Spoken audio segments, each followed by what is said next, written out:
Hi guys, so I wanted to welcome to the channel Dylan.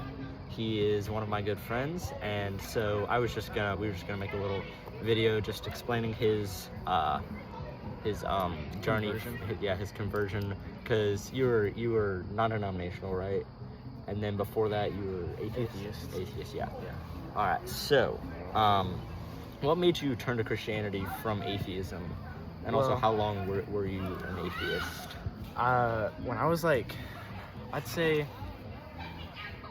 like a lot of people in America, they're grown into Christianity. Like that's their background. That's most of the east, southern area of the United States.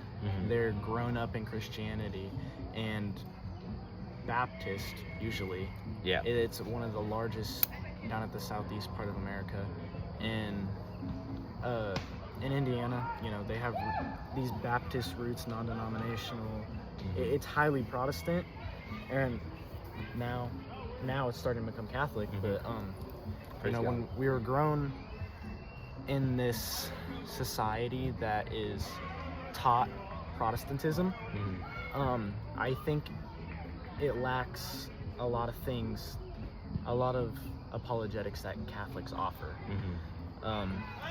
So that a lot of times they can't explain to little kids certain things about the faith, and it makes them turn away. And especially like these heretical doctrines like Calvinism and stuff. Calvinism. It makes God evil, and it makes people think that God is evil, and God is not evil. So I grew up in the version of Christianity that was miscrooged. People didn't know the actual truth about Christianity. They didn't know Nicene Christianity, Catholicism, or Orthodoxy. Probably not a lot of church history either. No. So I went through a really tough time. My dad died when I was 10. So after my dad died, I started questioning like a lot of things. I started questioning like what happens after you die, And like why would God let this happen to me? And I was distraught. I mean, that happens to a lot I of people. loved my dad so much, and so I just turned away. I mean, I was young, obviously, so for 10 to 14, I was atheist. I couldn't bring myself to believe that any way God would let something like this happen to such a little kid. And over my growth years, I started to learn like being on the internet so much kind of like takes away reality. And you can be brought into this false idea of life. And even when you're in reality, it makes you crave that disconnection and that that's a good word, disconnection. Disconnection. The internet's supposed to connect us, but a lot of the times all it does It's is all disconnection. So it is different when you're growing up on the idea that God is evil for letting things happen, and it's all in His will, because some things aren't all in His will, but Protestantism sometimes doesn't teach like, hey, this bad thing, God can use it to be good. God didn't will this bad thing to happen, but He's gonna use it for good. And I know it's not specifically a bad thing, but like Jesus literally came from an unplanned pregnancy, like, and that's like a lot of pregnant mothers who are considering abortions. That's definitely something to consider. But that's off topic. Anyway, so tell me a little bit about your conversion from non-denomination to Protestant. Let me finish my from atheism to Christianity, but after that, I got out of this disconnect. I started looking into like how to better yourself, how to be a better person, going to the gym, doing all these things that can mentally challenge you so you can be mentally stronger. And when you do get mentally stronger, your life changes in a lot of ways. You don't think of everything as worthless. You know, you find meaning in things, and these things, these material things that have less meaning, point to something greater.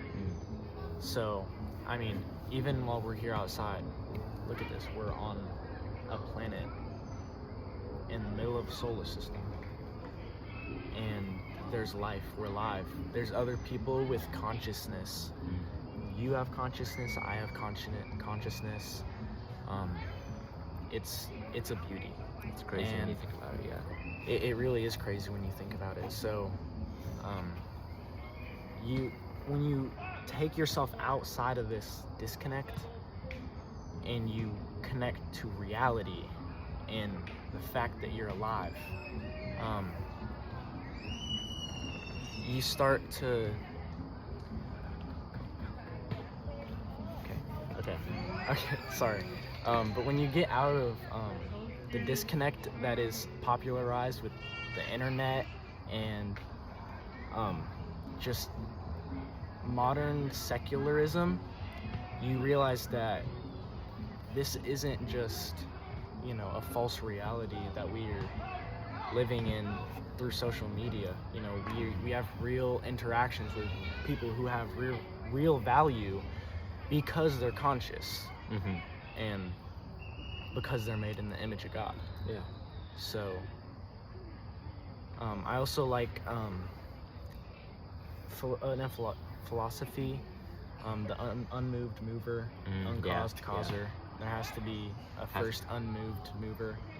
So I think looking at all of this and looking at that tree had a cause, you had a cause, this had a cause.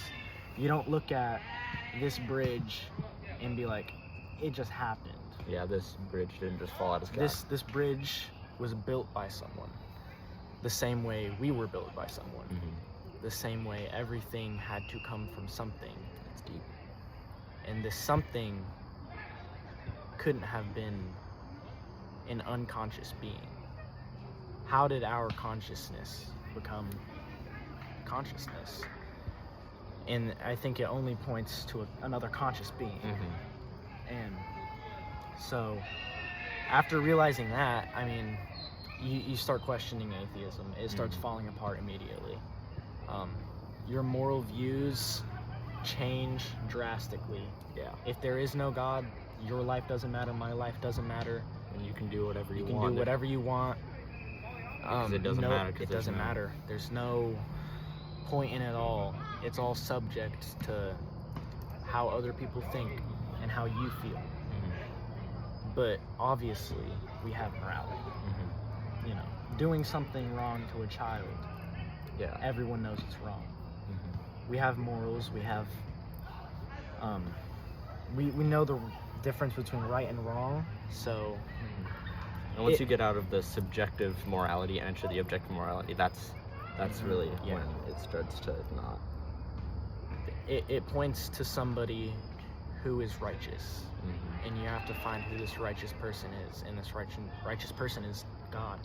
So at that point, I was like 14, about to be 15. I was like, God has to exist. There has to be a God. There's no way. All of this just came to be randomly. Yeah, like this had to have had a cause, and the amount of perplexity that this universe has, it's impossible. And also, just if you look at just like a single strand of DNA, like just how extremely detailed it is, and how everyone has unique DNA. Like if you look at that, like how could you possibly say that was pure chance? Like it's not. So after coming out of atheism, I know my sister was going to this, well, it's Protestant, but it was a Christian. It's a fellowship of Christian athletes, FCA, and so I was going every Friday, talking to people who were Christian, learning about Christianity, and you know, some of my deepest thoughts about why I started believing weren't answered. nothing could be answered in this shallow pool, which is modern day Protestantism. Everything else, there's not enough of the deep end, you know.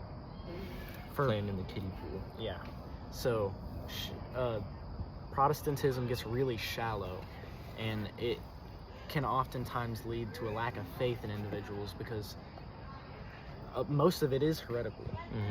Technically, all of it is heretical. You know, And they all think they're right, and they think everyone else is wrong, and like this is the only.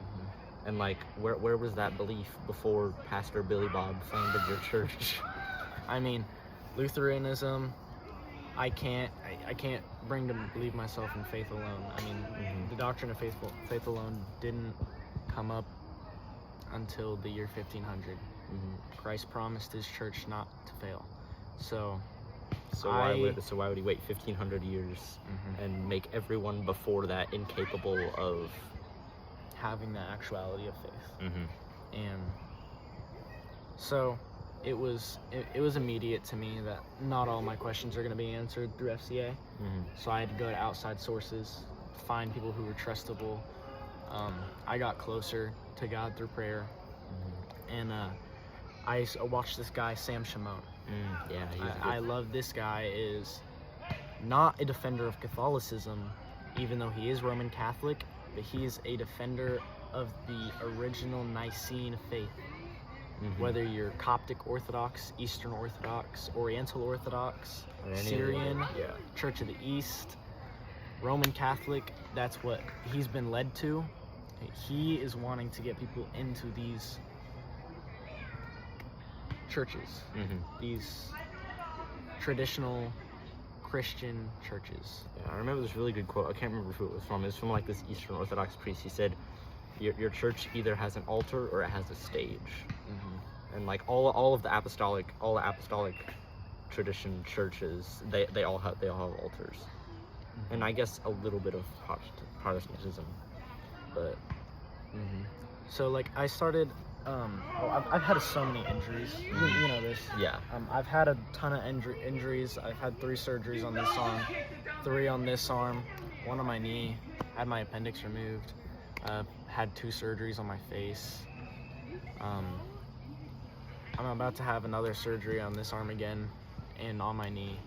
And the second surgery I had on this arm is what changed everything. And I started watching Sam Shimon debate these like atheists, these Jews, these Muslims, questioning them, you know, bringing to reality what is abstract about their faith, and it falls apart.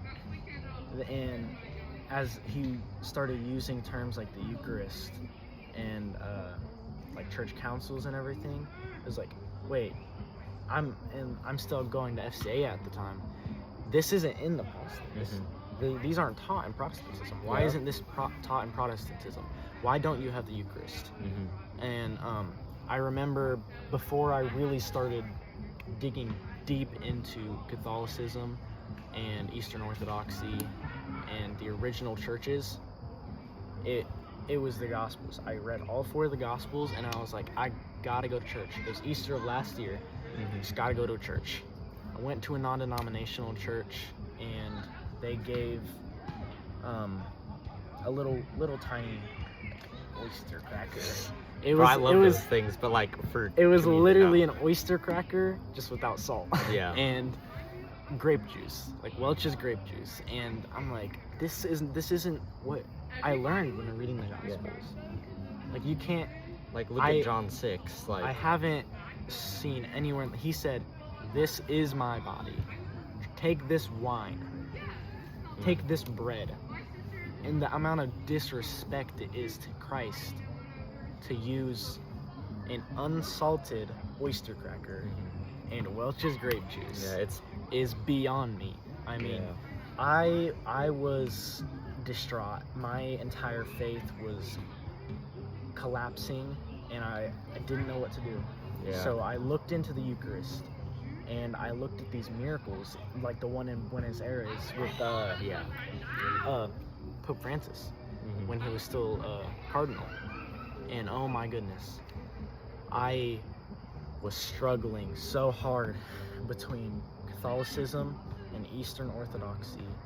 And I had to sit and tell the pastor who ran my FCA, I cannot believe in Protestantism. I mean, I looked into, it was 6 months of me looking into Eucharistic miracles, the reasoning behind the apostolic churches, and their like real presence, reading like quotes from the church fathers, like Ignatius of Antioch, like they abstain from the Eucharist, from prayer in the Eucharist, because they don't confess it not to be the blood and body of our Savior. He even calls that, he specifically calls them those who hold heterodox opinions. And I got sick to my stomach. I didn't know what to do. I couldn't decide between Eastern Orthodoxy and Catholicism. And to me, it was imminent in the reality of Christianity is we have these Catholic churches. We have a Catholic church everywhere. Now, you may have an Orthodox church a lot of places, but you don't have the availability. You haven't spread the gospel as much. I don't even know, is there even an Eastern Orthodox church? I know there's three here. There's three, okay. Three. I don't know if they're all Eastern, Coptic, or Oriental, but I know I've seen at least 3. They Sam Shimon, yeah, he was talking about why he became Roman Catholic, and he went over passages like Matthew 16, 17 to 19, Luke 20 and Luke 21, and these, it's like, it is right there in our faces. There has to be something significant about Peter. There has to be something significant about the Eucharist, you know, and that straight line of apostolic succession from Peter all the way to even Pope Leo today. Yeah, it's funny, you can look on Wikipedia, like you can literally just look up list of popes, and there's all the way back to Peter. Yeah. All the way back to Peter. And I think it was Matthew 16, 17 to 19 that sealed it for me. Jesus changes Simon, son of Jonah, he changes his name to Rock. And he says, on this rock I will build my church. And there's so many Protestants who will say, well, he was referring to Peter's confession, and then... Well, it was true, he also was referring to that. He was also, yeah, the church teaches that he was referring to himself, Peter's confession, and Peter himself. As all 3 of these are the firm foundation, or the rock on which our church is built on. It says that in the Catechism. And I think to say that there's not a significance in Peter is a denial of evidence. A denial of evidence. Why would Jesus change his name? Every single time God changes someone's name, when he changed Jacob's name to Isaac, Abram's name to Abraham, it's there. There's a significant detail about someone having their name changed. Yeah. So, I think it was at that time, August, and I was with this girl, and I was like, I have to become Catholic, and what'd she have to say about that? She couldn't come to believe it at all, and it's no hit on her. I wasn't with her long enough. So. Was she Protestant or? She was I was going to her non-denominational church too. Okay. So, I was like, I can't, and I think honestly God broke me out of that.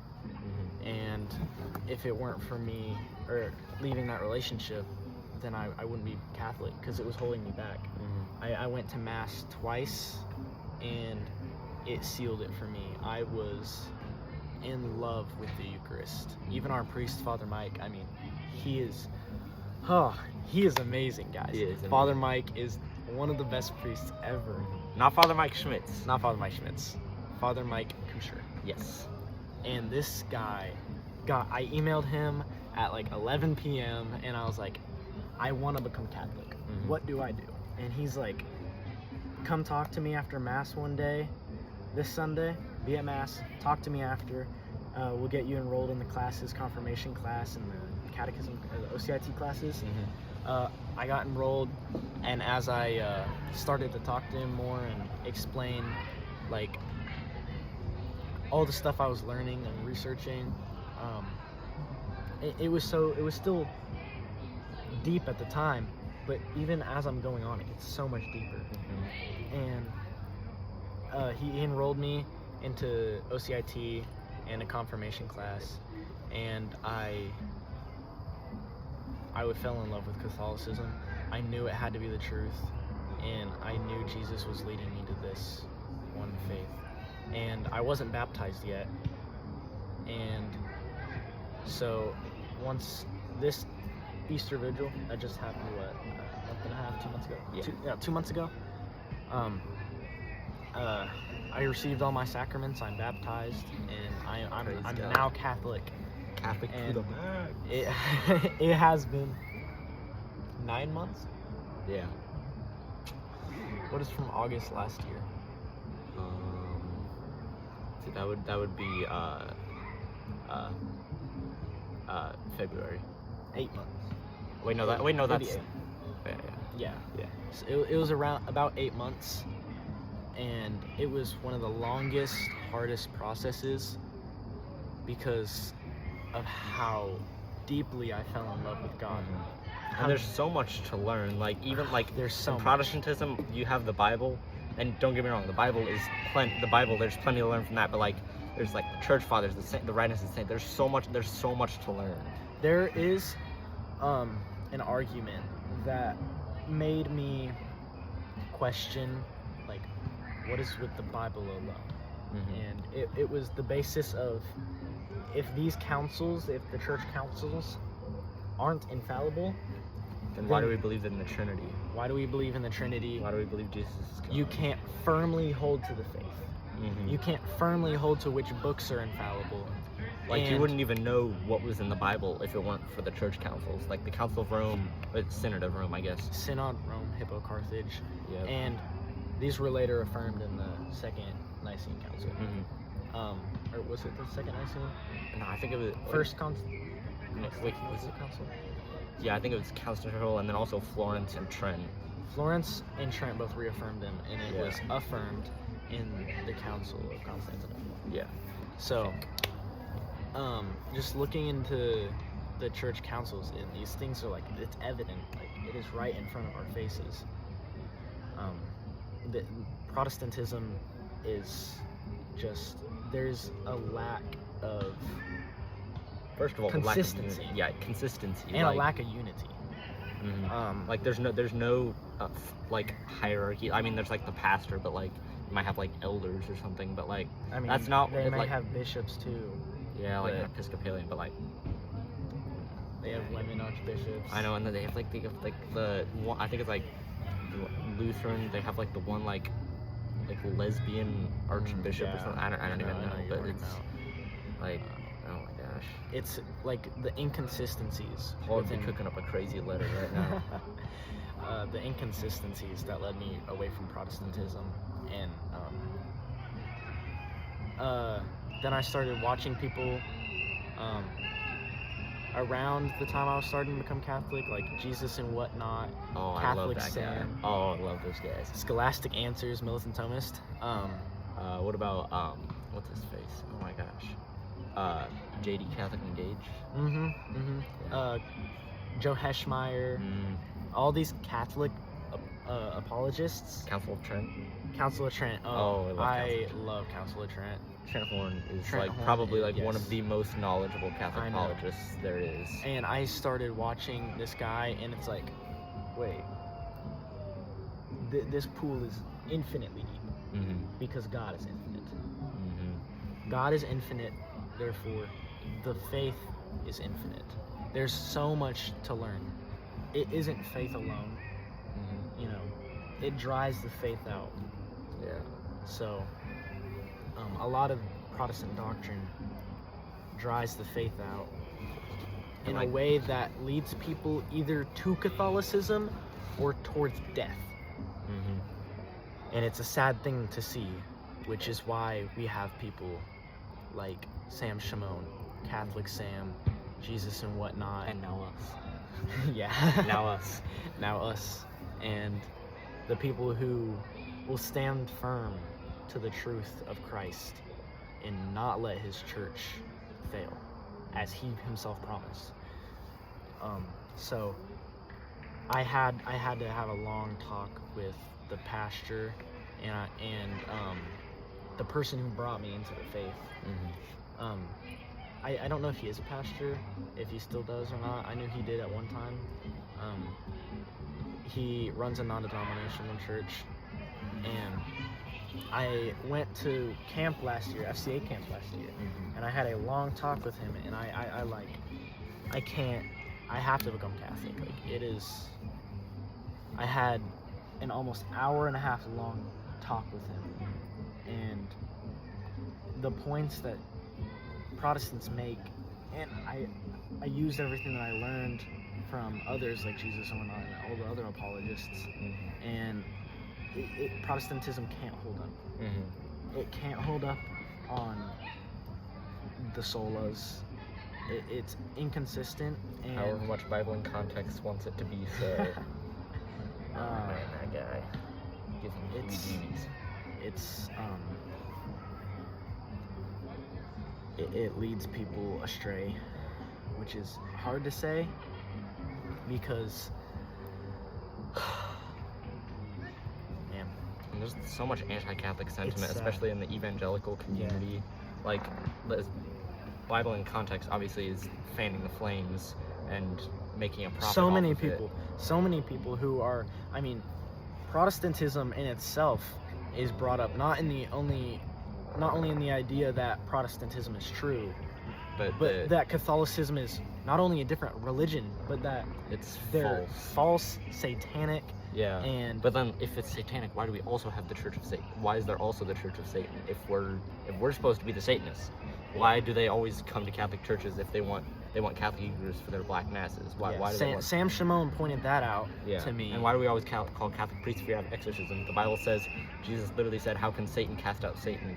If Satan's kingdom is divided against itself, his kingdom cannot stand. So why are you calling Catholic priests? Well, that right there proves that Catholicism can't be false. Yeah, it can't, at least at the very bare minimum, it's not satanic. At the very minimum, it's not satanic. Very minimum, this is Christianity. And I've heard people call it Babylonian paganism. And so many false ideas that twist history and just straight up lie, blatantly. Like black Hebrew Israelites, they'll straight lie. Islam, they will straight lie. Because I'm pretty sure the Quran says that it's okay to lie to defend your faith. Yeah, and like it's something different whenever you step into Catholicism, and you see the beauty of tradition. That is not tradition of man, but tradition of God. That's really good right there. It's tradition of God, not tradition of man. It blew me away. I had to. I had to. Even right now, I'm still, my mind is going through all the church councils that I've read, all the debates that I've watched, all of Hey, you Joe spent 6 months researching. That's dedication right there. That's when you know you're in the right.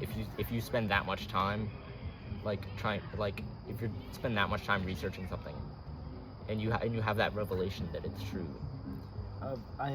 Nights where I was crying, on my floor, what is this? What is the faith? I can't understand this. There's so many lies. And once you figure out everything that Protestantism has taught you when you're younger, that isn't actually Catholicism. Oh, they worship Mary and the Saints. No. Oh, they worship bread. Yeah, no, that's not how it works. Your view of Christianity is shaken to the point where you're either forced to leave Christianity or you're forced to be Catholic, or you completely abide in yourself instead of abiding in Christ. And that's exactly what Protestantism is. It's the sin of pride. That's what made Martin Luther think he knew better than literally everyone else for the past 1,500 years. The sin of pride, and it's a really hard pill to swallow. I know, for people who grew up like me, hearing certain things about Catholicism. So it takes extensive amounts of prayer and not listening to yourself, self-denial, picking up your cross, actually understanding the Bible, not just reading it, understanding it, memorizing it, and putting things together.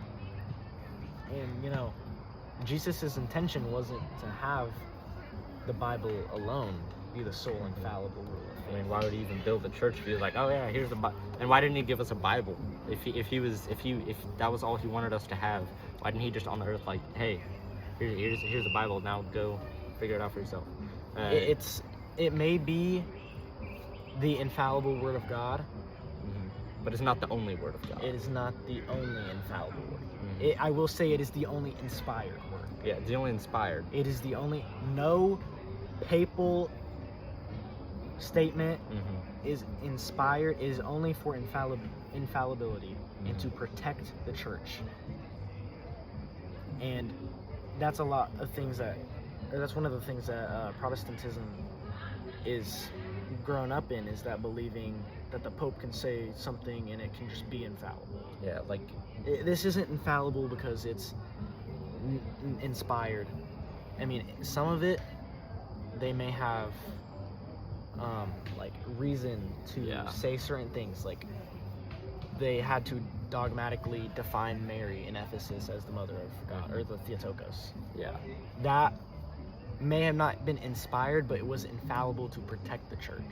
And that's what Protestantism is like, shaky about the papacy and like one person being the head of the church. Yeah, and they just think, oh, the Pope goes around invoking papal infallibility. It's like whenever he wants. Like only twice in the entire history, the Marian Assumption and Immaculate Conception. That's the only times papal infallibility has ever been invoked.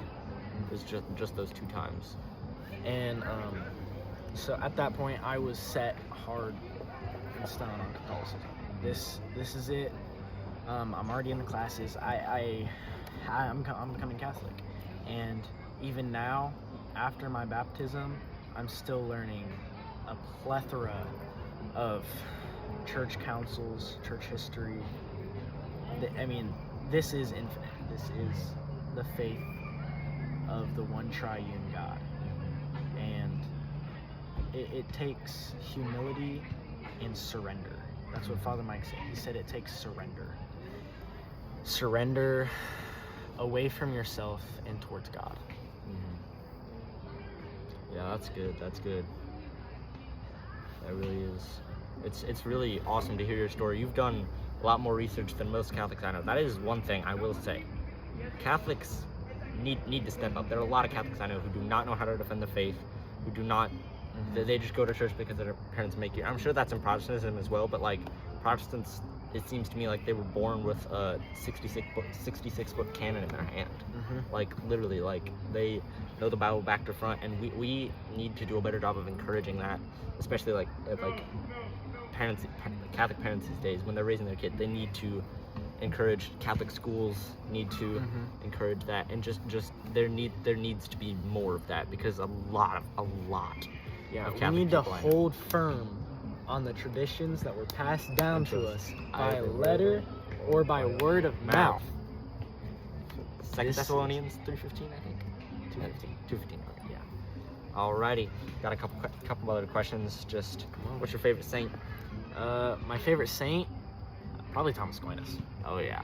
Thomas Aquinas for me, because I am currently reading a Summa, and the Summa Theologica. I've never read it, but I mean to. That is on my bucket list. It's a lot. If I had like $500, I'd buy one. Hey, once you're done with yours, I got mine for $40 on Amazon. Dang, you got the whole Summa. The whole Summa, all 5 volumes. Jeez. In one book. That's insane. $40. That is insane. And I assume that's your favorite Catholic book. That was my next question. Actually no. Oh really? What is your favorite? The Fathers Know Best by Oh, Jimmy I Akin. have that one. I love that one. Oh my gosh, Jimmy Akin is great. Is it Akin? Yeah, Akin. Jimmy Akin. I thought it was Akin first as well. Yeah. But yeah, he's good. He's good. Yeah, that it has so many church fathers that explain the faith and explain Catholicism. Like it has quotes from Irenaeus that define papacy and have him approve of papal primacy and some even papal supremacy. And the Eucharist, confirmation. Oh, Eucharist is. It is very, very massive. featured. It is massive. Like that part of the book is like a big part of the book. It's probably 2/5 of the book. Yeah, probably. Yeah, it's insane. I mean, if they talked about it that much, obviously it's a lot more important than Protestants treat today with the little oyster cracker. Saltless oyster crackers. Because of course the bread wasn't salted when Jesus said, "This is my body." So of course it couldn't symbolically be bread with salt on it. Obviously, it couldn't symbolically. I mean, of course, but if it's wine, then it can be grape juice. Or I've seen people say it can even be water. I'm like, what are you talking about? And I saw this one video that I saw, it was so annoying. He said, this Protestant was saying, I take communion every day, except sometimes it's a ribeye and a monster. Oh, it's... Bro, that's literally... It's disgusting. That's borderline blasphemy. I like... Blasphemy at the finest. Heresy, anathema. Anathema to you. Anyway, this is the last thing I want to say. What would you say to someone else who's in your shoes, who is Protestant but is considering Catholicism, and they feel a tug in this direction? What would you have to say to them? Say, listen to the holy tug that is of God. The holy tug. The holy tug that is of God. I was very fortunate. My grandmother is Catholic. She was Catholic before I decided to become Catholic, and I know she's proud of me. I know I'm making her become a better Catholic. I got her back in Mass. I got her going to confession. What Carlo Acutis did, like he converted his family. I mean, they were already Catholic, but like they were more of lukewarm, and he converted them by example. Because obviously you can convert with words, obviously, but you can also convert by example. Like I love this. I'm pretty sure it's a fake quote from Saint Francis of Assisi. Preach the gospel at all times, when necessary, use words. That's a really great reminder. I'm pretty sure it's a fake quote, though. I don't think it's actually real. But it's very popularized. But I don't think he actually said it. But anyway. So yeah, that for me, I was very lucky to have a grandma that would allow me to be Catholic. And there's people here that I know, 2 other converts that had to convince their parents to let them be Catholic. Landon and Keegan, they went through a lot more trouble becoming Catholic because of their parents. I was lucky enough that even though I struggled, I didn't have that burden of my parents looking at me different or that is the hating me. Yeah, there's so many parents that hate their children because they want to be Catholic. It's sad. It really is. It's disgusting. Like, and I think for anybody with parents like that, just pray for them. Pray for them. Fast for them. Fast for them, yeah. And convert them. Convert them. Share the gospel. If your parent is doing something wrong, call them out like a brother and sister, and convert them as well. Yeah. They need. Actually, Keegan, come here. Get Landon too. Want to be in a YouTube video? These two. Want to be in a YouTube video? These 2 are the other Catholic converts. Her mom. Hello. Doesn't like, or wait, doesn't or didn't like Catholicism? Didn't want me to become Catholic? Didn't want me to. Yeah, my Her dad mom. said I was religiously extreme, and they didn't want me to be You're not. Catholic at all. You're not Islamic. So you're not extremist. Wait, that's funny! Oh, probably shouldn't have said that. They had their parents. They had a struggle with their parents becoming Catholic, and they went through that burden. of not knowing what to do when becoming Catholic because of their parents. And I mean, they're here now, so. No, there were a bunch of nights that like I was just like crying because like I wanted to be Catholic so bad, and it felt like everyone was against me, against my conversion. And it's like I have no one in my family that's Catholic, and I had to do it, you know, not on my own because of course I had God to help me through it, and He did deliver. But you know, These two are very saintly. So are you. Awesome. So are you, bro. So are you. So are you. So is Father Mike. Oh, yeah, Father Mike, bro. He's There's so many faithful. Bro, he's gonna be a saint. I swear, he's gonna be a saint. I'm calling it really right. Yeah, I am. He's gonna get canonized. he's Maybe gonna not die canon. in every. He's gonna get canonized. He's gonna die in the 2,000 families at St. Jude. They're gonna just be like, literally just. Bishop. Oh, Archbishop. Guess what? He's gonna, you know, if he doesn't become a saint, he's definitely gonna be beatified. Yeah. Oh, for sure. I mean, when I was coming into the church, I saw how much love there was for others. It reminded me of when Jesus said, "You'll know them by their fruits." And I met these two people who. How did you actually meet them? These I'm two were curious. very shy. No, These two, so she wasn't the so. story- This guy was the shy. story He of was how shy. the three of us met is I followed him on Instagram. Like Yeah. over and over again. Over and over till I Why? finally followed her back. Why? Yeah, I don't know. And I met this guy the first time I went to confirmation class. Oh, really? Oh, okay, I'm I'll just sorry. write me and you can forgive me. Okay. And he was like, I don't remember what you said to me, but you said something, and then like we just started like talking, and then we just like became close. Yeah, these three are like bestest friends. Like literally, like they're an example of a good holy friendship. Like literally, like. Wait, that's so sweet. I think it says in Proverbs, you know, to like having one holy friend is yeah, and then having three is even stronger. So, yeah, Our the, threefold cord is not easily broken. I think that's Yeah. the verse. Yeah. So, I mean, coming to Catholicism, you see love at all places at all times. And the amount of universe. I mean, Catholicism is universal. That's what Catholicism is. That's what Catholic Catholic means. with the lowercase c means universe. Universal.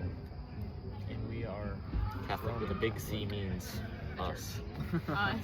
us. Yeah. Submit to Rome. Submit to Rome, heretics. Annihilate. Oh my gosh. I Annihilate called it. Jesus Put the that on a Father hoodie. earlier. Oh my Ah, dude, again? she did that It was twice. completely. Heresy. Get out I of here. didn't mean to do it. I get didn't out mean of to She do did it. it last night come and this on. morning. I didn't, Get like, out I of wasn't here. Thinking, no, because I was on Notre Dame's website, and it was like, who is Jesus to you? And I was like, yeah, Jesus is like, or no, it was who is God to you? Oh. And I was like, yeah, Jesus is the Father figure. Oh, No, he's no. not. Stop bringing back ancient heresy. I'm not. I'm not. Evangelical. Okay. Get outta here. The church fathers watching us You know debate that. if you can kiss your girlfriend while they, Oh, bro. while they refuted straight heresy. Yeah. Oh Oh my goodness. well, Came out here. these two just got received in the church As same well. time as my baptism on Easter Vigil.